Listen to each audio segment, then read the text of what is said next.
Hello friends, welcome to our channel computer with doctor Renu. Last class में हमने discuss किया था वेरिएबल्स, डेटा टाइप्स, कितने तरह के डेटा टाइप्स होते हैं और एक छोटा सा प्रोग्राम हम लोग डिस्कस कर चुके हैं सी का। अब एक बेसिक इंट्रोडक्शन हम लोगों ने दिया था ऑपरेटर्स का कि कौन कौन से ऑपरेटर सी में हैं।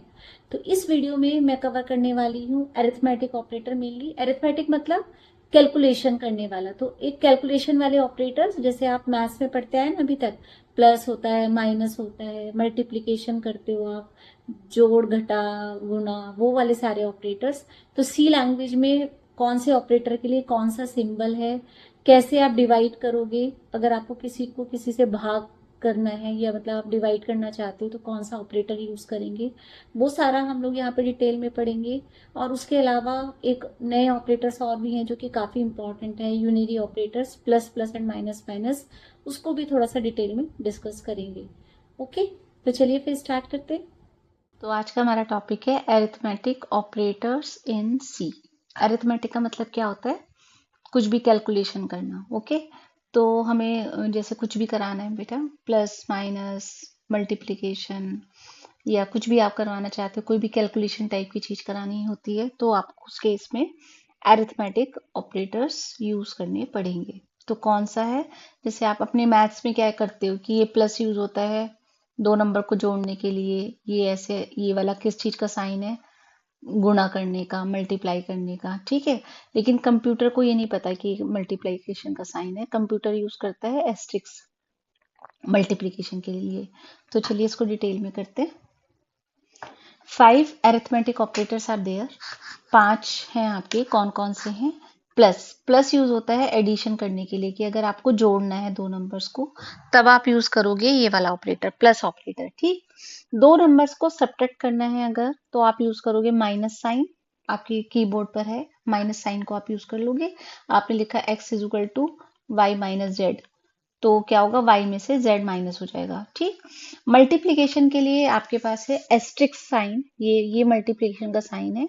ये वाला साइन नहीं है मल्टीप्लिकेशन का, ये x है। कंप्यूटर में इसको x बोलते हैं। ठीक, तो आप मल्टीप्लिकेशन के लिए यूज करेंगे एस्ट्रिक्स साइन। आपके कीबोर्ड पर है, आप देखिएगा ध्यान से, मिल जाएगा आपको। ऊपर नंबर के साथ लिखा होगा, नंबर के ऊपर, तो शिफ्ट के साथ प्रेस करोगे तो एस्ट्रिक्स आपको सामने दिखेगा। ठीक, फिर आता है डिवीजन। डिवीजन करने के लिए हमारे पास यहाँ पर दो ऑपरेटर हैं। एक है ये स्लैश और दूसरा है परसेंटेज वाला साइन। दोनों ही यूज होते हैं डिवीजन के लिए। अब आप कहोगे डिवीजन तो एक है और साइन यूज हो रहे हैं हम दो, तो हम कब कौन सा साइन यूज करेंगे? देखो, अगर सपोज मुझे 3 से 10 को डिवाइड करना है, 3 3 जा 9, ऐसे आएगा ना, और ये आएगा 1। इसको हम क्या बोलते हैं? इसको बोलते हैं रिमाइंडर। हिंदी में भी कुछ बोलते होंगे, आपको पता होगा। शेषांश है, शेष मतलब जो बचा है, तो ये है रिमाइंडर। और ये है आपका क्वोशिएंट वैल्यू, ये है आपकी कि कितने टाइम्स ये वाली चीज चली। तो अब आपको अपने प्रोग्राम में अगर इसकी जरूरत है तब तो आप यूज करोगे ये स्लैश साइन। ओके, और अगर आपको ये वाला पार्ट की जरूरत है तब आप यूज करोगे परसेंट साइन, ये वाला। ये है रिमाइंडर के लिए, मतलब कि कितना बचा है माइनस वो करके, डिवाइड डिवाइड करने के बाद। तो वो आपके क्वेश्चन के ऊपर डिपेंड करेगा कि अगर आपको इसकी चीज की रिक्वायरमेंट है तब आप करोगे यूज स्लैश, और अगर आपको मतलब क्वेश्चन की रिक्वायरमेंट है तो स्लैश यूज करते हैं, और रिमाइंडर की रिक्वायरमेंट है तो ये यूज करेंगे। मतलब क्या है, अगर मैंने लिखा 10 मॉड, बोलते हैं साइन को, 10 मॉड 3, तो इसका आंसर क्या आएगा 10 मॉड 3 का?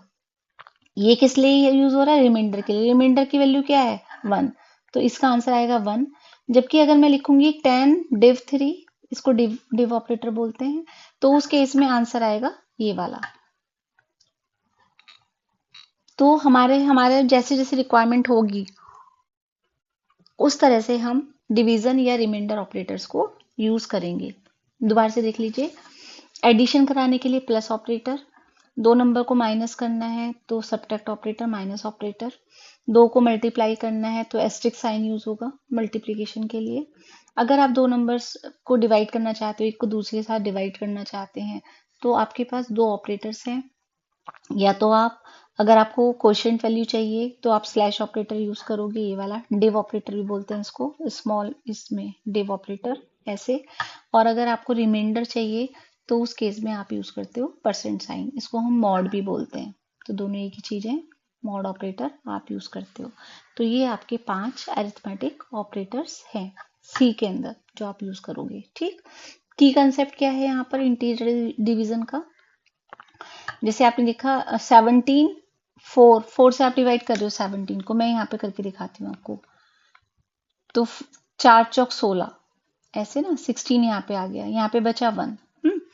अब मैंने आपसे क्या कहा कि अगर आपको 4 चाहिए, ये वाला रिजल्ट चाहिए, तो उस केस में आप डिव ऑपरेटर यूज कर लोगे। ये रिजल्ट चाहिए तो उस केस में आप रिमाइंडर यूज कर लेंगे। अगर मैंने लिखा 17 डिव 4, तो इसका आंसर आएगा ये वाला 4।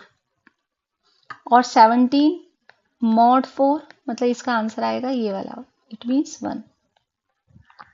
ठीक है, ये चीज समझ में आई? कभी कभी ऐसा होगा कि आपको पूरा डेसिमल तक आपको करना है। अगर मैं इसको पूरा डिवाइड करती हूँ तो 4 से इसको डिवाइड किया, फिर उसके बाद डेसिमल लगेगा यहाँ पर, फिर आप यहाँ पे 0 लगा देते हो, तो 4 2 जाए 8, 4 दूनी 8, ये लगाया, फिर 2 बचा, तो 4 पंजे 20, यहाँ पे आ गया, तो 4.25। अगर आपको इस तरह का रिजल्ट चाहिए तो वो भी हम ला सकते हैं। वो कैसे लाएंगे वो मैं आपको भी बताऊंगी। लेकिन देखो, अगर आपने इसको इंटीजर डिक्लेयर किया, इसको भी इंटीजर डिक्लेयर किया, इनका रिजल्ट भी हमेशा इंटीजर ही होगा। ये इंटीजर है, ये इंटीजर है। अगर आपको रिमाइंडर चाहिए तो उस केस में आप यूज करोगे मॉड साइन, ये वाला मॉड साइन, परसेंटेज वाला साइन।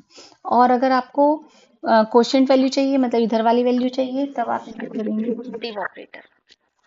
ओके, तो ये वाली चीज ध्यान रखिएगा। लेकिन अगर आपको इस तरह का रिजल्ट चाहिए 4.25, तो उस केस में आपको क्या काम करना पड़ेगा? आपको इनको डिक्लेयर करना पड़ेगा बेटा फ्लोट टाइप। अगर आप फ्लोट टाइप डिक्लेयर करते हो, अगर आपने लिख दिया फ्लोट ए कॉमा बी, और ए की वैल्यू है 7 सपोज, और बी की वैल्यू है सपोज 4, मैं ऐसे मान लेती हूँ। अब अगर आपने किया कि a डिवाइड बाई बी, तब इसका आंसर आपका 4.25 आ जाएगा, इसमें कोई इशू नहीं है। बट आपको फ्लोट की तरह से उसको डिक्लेयर करना पड़ेगा, तभी आंसर आपका फ्लोट आ सकता है। अगर आपने दोनों को इंटीजर लिया है, इंटीजर टाइप डिक्लेयर किया है, तब उनका आंसर कभी भी फ्लोट नहीं आएगा। इस चीज का आप थोड़ा सा ध्यान रखिएगा। इसको कहते हैं हम इंटीजर डिवीजन।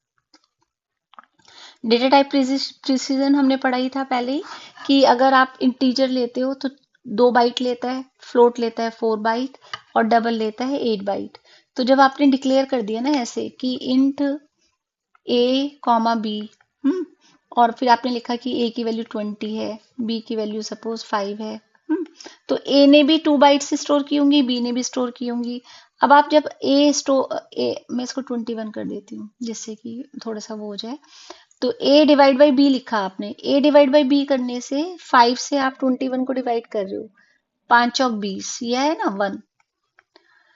अब अगर इसको मैं आगे डिवाइड करती हूँ 4.2 हो जाएगा ना यहाँ पे 10 ऐसे, तो इसको कितना स्पेस लगेगा स्टोर करने में? इसको लगेंगी 4 बाइट्स, क्योंकि ये फ्लोट टाइप हो गया। तो ये पॉसिबल नहीं है। आपको या तो ए और बी को भी आपको फ्लोट डिक्लेयर करना पड़ेगा, या फिर अगर आप उसको इंटीजर डिक्लेयर कर रहे हो तो उसका आंसर भी डिक्लेयर वही आएगा, इंटीजर ही आएगा। तो ए डिफ बी आपको क्या वैल्यू देगा? केवल इतना वाला पार्ट देगा 4, ये नहीं आएगा उसमें आंसर। ओके, ये चीज आपको हमेशा ध्यान रखना है। ये होता है डिव ऑपरेटर। और एग्जांपल्स ले रहे हैं कि क्या है। Suppose a is equal to 32 है, b इज इक्वल टू 5 है, a प्लस बी किया आपने, दोनों का सम करके आ गया 37, मल्टीप्लाई किया करके देख लेना, ये मल्टीप्लीकेशन का आ गया।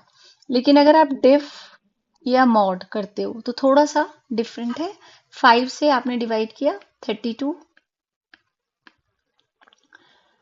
5 6 30, यहाँ पे क्या बचा 2। अब आगे आपको डिवाइड नहीं करना, कम करना है। ये क्या चीज है? ये हुआ इंटीजर डिवीजन, तो आंसर आएगा 6। और अगर आपको मॉड चाहिए तो उस केस में आप यूज करोगे मॉड ऑपरेटर, तो आंसर आएगा आपका 2। ये फ्लोट में नहीं आएगा। एमसीक्यू वगैरह के लिए इंपॉर्टेंट है, या 1 मार्क क्वेश्चन के लिए, 2 मार्क क्वेश्चन के लिए, तो अच्छे से देख लेना। ऐसा कभी भी नहीं होगा कि आपने इंटीजर टाइप दोनों को डिक्लेयर किया हो और उसके बाद उनका रिजल्ट डेसिमल में आ जाए। वो तभी आ सकता है जब आपने फ्लोट टाइप उसको डिक्लेयर किया होगा। Okay, got it. चलिए आगे चलते हैं।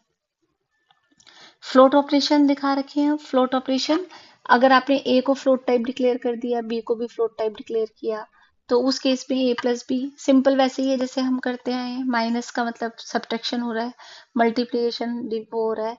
लेकिन अगर आप अब ये डिव ऑपरेटर यूज करोगे तो उस केस में पूरा आंसर आपका डेसिमल में आ जाएगा, अगर ए और बी आपने फ्लोट टाइप डिक्लेयर किए हैं तब।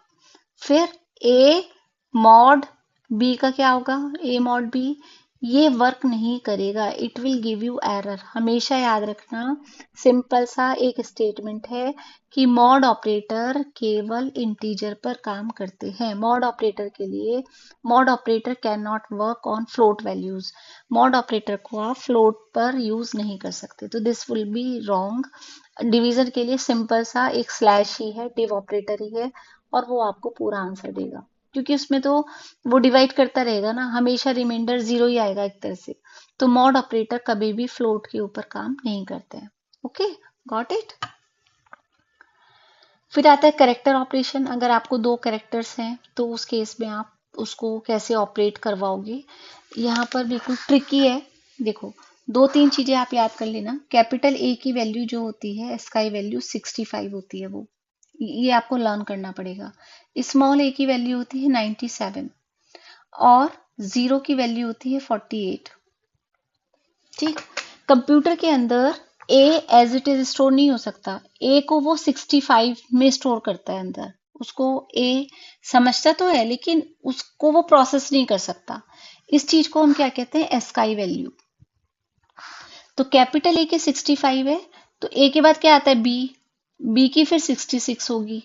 ऐसे ही कैपिटल सी की 67 हो जाएगी, कैपिटल डी की 68 हो जाएगी, ऐसे चलते रहता है। ऐसे स्मॉल ए की 97 है तो स्मॉल बी की 98 हो जाएगी। ठीक, जीरो की 48 है तो वन की 49, टू की 50। आपको सारे नहीं याद करने, आपको केवल तीन याद करने हैं जो मैंने आपको बताया। एक तो ये ए इज इक्वल टू 65, स्मॉल ए की 97 ये वाली, और जीरो की 48। तो कंप्यूटर क्या करेगा, जब कभी भी आप कोई भी काम करेंगे कैरेक्टर्स के बीच में, वो पहले उसको एस्काई में कन्वर्ट करेगा और उसके बाद कैलकुलेशन करेगा। ठीक, तो क्या कैलकुलेशन होगी, जैसे आपने लिखा ए इज इक्वल टू के, तो के की वैल्यू, एस्काई वैल्यू आप काउंट करके देख लेना, इससे निकाल के देख लीजिए, के की वैल्यू आ जाएगी 75। एफ की वैल्यू ऐसी 70, जैसे हम डी की कर रहे हैं, डी के बाद ई के बाद एफ, तो एफ की वैल्यू हो गई एस का ही 70। अगर आपने ए प्लस बी किया तो उस केस में वो इन दोनों को सम करेगा, 75 प्लस 70, ये आंसर आएगा। ए माइनस बी किया तो 75 माइनस 70 मतलब 5। ए माइनस बी प्लस 4 किया सपोज, तो 5 प्लस 4 क्या हो जाएगा, आंसर 9 आ जाएगा। ए माइनस बी प्लस, देखो यहाँ पे 4 के साथ सिंगल कोट्स लगाए हुए हैं, तो सिंगल कोट्स का मतलब क्या हुआ कि ये अगेन एक कैरेक्टर है। कैरेक्टर की वैल्यू कैसे, 0 की 48, 1 की 49, 2 की 50, 3 की 52, 51 सॉरी, और 4 की 52। तो इसकी वैल्यू क्या हो गई, 52 हो गई 4 की यहाँ पर। तो a माइनस बी प्लस 52, तो a माइनस बी की वैल्यू कितनी आती है, 5, 5 प्लस 52, तो क्या हो जाएगा आंसर, 57 होगा। तो इस चीज का आप ध्यान रखिएगा कि जब कभी भी कैरेक्टर्स को आप ऑपरेट करवाते हो, एक तो उसको सिंगल कोट्स में लिखना है। देखो, ये जीरो और ये जीरो दोनों अलग है। इस जीरो का मतलब है कि ये एक नंबर है जीरो, इसकी वैल्यू जीरो है, लेकिन इसका मतलब क्या है कि ये 48 है। ओके, मैंने अभी जो आपको बताया, जीरो का मतलब 48। तो आप जब कभी भी यहाँ पे 4 के साथ सिंगल कोट्स लिखे होंगे, उसकी वैल्यू को निकाल के एस्काई में, एस्काई होता है American standard code of information interchange, तो ये एक ऐसा कोड है जो कि उसको कन्वर्ट कर रहा है, मतलब नंबर्स के अंदर किसी भी कैरेक्टर्स को। तो अमेरिकन स्टैंडर्ड कोड, इसमें आपको कन्वर्ट करके रखने हैं तीन वैल्यूज। जस्ट अगर आप लर्न कर लोगे कैपिटल ए की, स्मॉल ए की और जीरो की, तो आपके पास सारी वैल्यूज आ जाएंगी। तो कैरेक्टर्स के बीच में ऑपरेशंस इस तरह से होता है। अगर पेपर टफ आता है ना कभी, तब बेटा इस तरह का क्वेश्चन आ सकता है, अदरवाइज नहीं भी आएगा। ऐसा कुछ वो नहीं है। इजी के केस में कभी नहीं आएगा इस तरह का क्वेश्चन, बट पेपर अगर टफ आए तब वो वाली चीज करेक्टर्स के ऊपर कुछ ना कुछ पूछ सकते हैं। तो जस्ट यू शुड नो, ज्यादा मुश्किल नहीं है, बस आपको ऐसे समझना है, लर्न करनी है 3 वैल्यूज। और जब कभी भी जीरो को ऐसे लिखा हो कहीं भी तो उसको एस्काई में कन्वर्ट कर लेना। एस्काई की वैल्यू उसकी 48 है, बाकी 3 की फिर ऐसे 49 50 51 52 सबकी एज इट इज निकल जाएगी 9 तक, बस इतना। तो ये वाली सारी वैल्यूज हो जाएंगी आपकी एस्काई में, और उसके बाद ऑपरेशन करोगे। अगर कहीं पे लिखा हुआ ना ऐसे कि जीरो, सॉरी,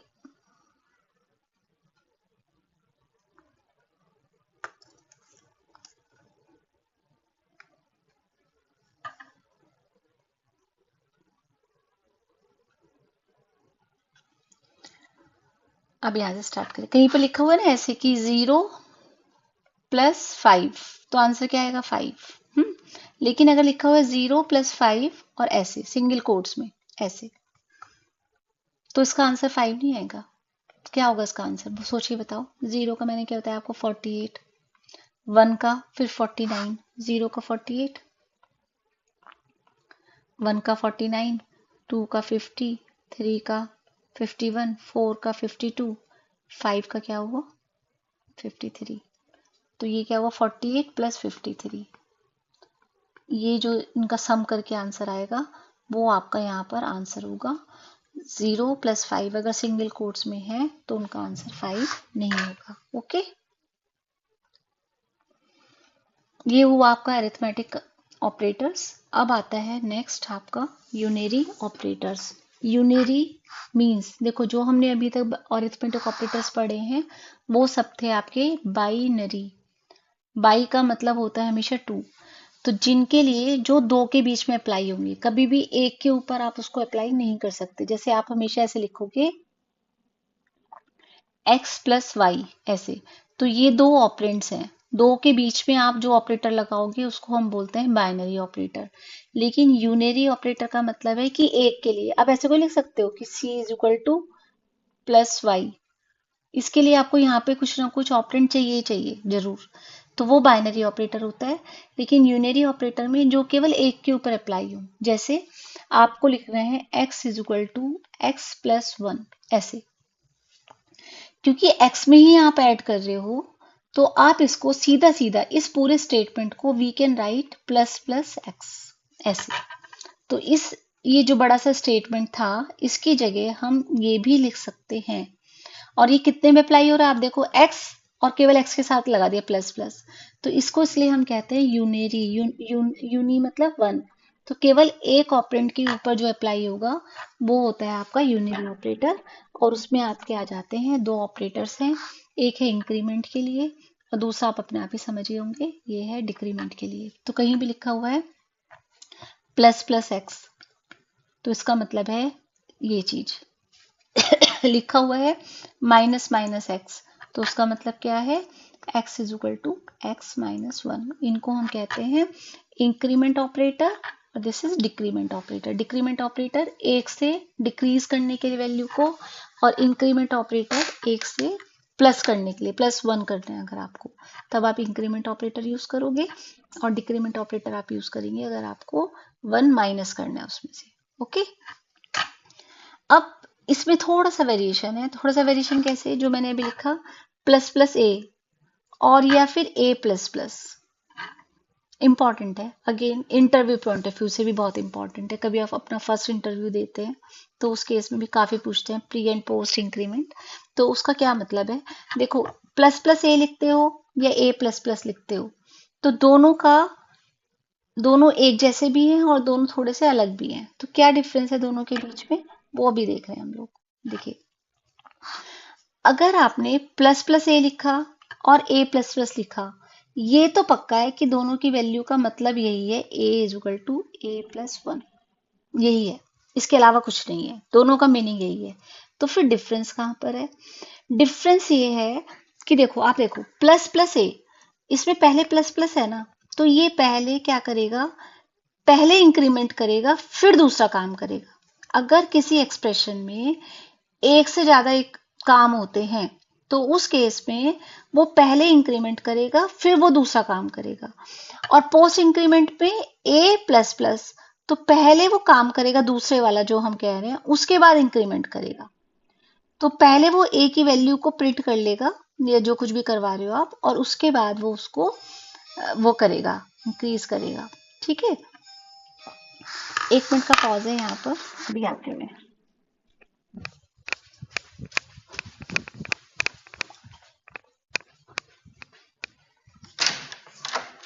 अभी आ रही हूँ 10 मिनट में, 5 मिनट।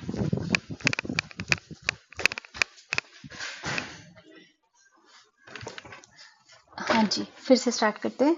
तो देखिए, प्री इंक्रीमेंट है या पोस्ट इंक्रीमेंट है। प्लस प्लस प्लस प्लस का मतलब है कि आप उसको एडिशन करवा रहे हो। ठीक है, plus a is equal to A plus one करवा रहे हैं, ये तो कंफर्म है कि ये यही होना है, A is equal to A plus one होना है। ओके, अब क्या डिफरेंस है, तो मैं आपको एग्जांपल से दिखाती हूँ। देखो, जैसे आपने लिखा है यहाँ पर प्रिंट एफ परसेंट डी, ये तो आप लिखते ही हो हमेशा, और आपने लिखा है यहाँ पे प्लस प्लस ए। यहाँ पे डिफरेंस आएगा, ए की वैल्यू शुरू में 5 थी। ठीक, अब प्लस प्लस ए है या ए प्लस प्लस है, ये तो आपको पता ही है कि ए की वैल्यू 6 होने वाली है। ठीक, लेकिन अगर आप प्रिंट इस स्टेटमेंट में आप क्या काम कर रहे हैं, इस स्टेटमेंट में हम दो चीजें कर रहे हैं। दो चीजें कौन कौन सी कर रहे हैं, प्रिंट भी करवा रहे हैं और इंक्रीमेंट भी करवा रहे हैं। प्रिंट भी करवा रहे हैं और इंक्रीमेंट भी करवा रहे हैं। तो अब इस पे फर्क पड़ेगा, क्या फर्क पड़ेगा कि आप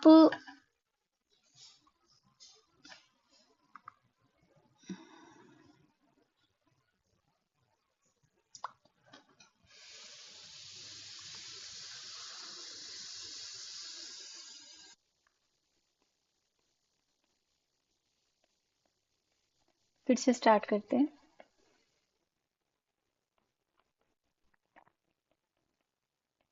देखो, अगर आपने ये लिखा हुआ है, अब फिर से स्टार्ट करते हैं। ऐसे लिखा हुआ है आपने प्लस प्लस ए और उसके बाद ये ए को आप प्रिंट करवा रहे हैं। इससे पहले मैं मानती हूँ कि ए की वैल्यू 5 है, तो 5 यहाँ से वैल्यू क्या हो गई, 6, प्रिंट एफ हो गया 6, तो 6 इस केस में 6 प्रिंट होगा।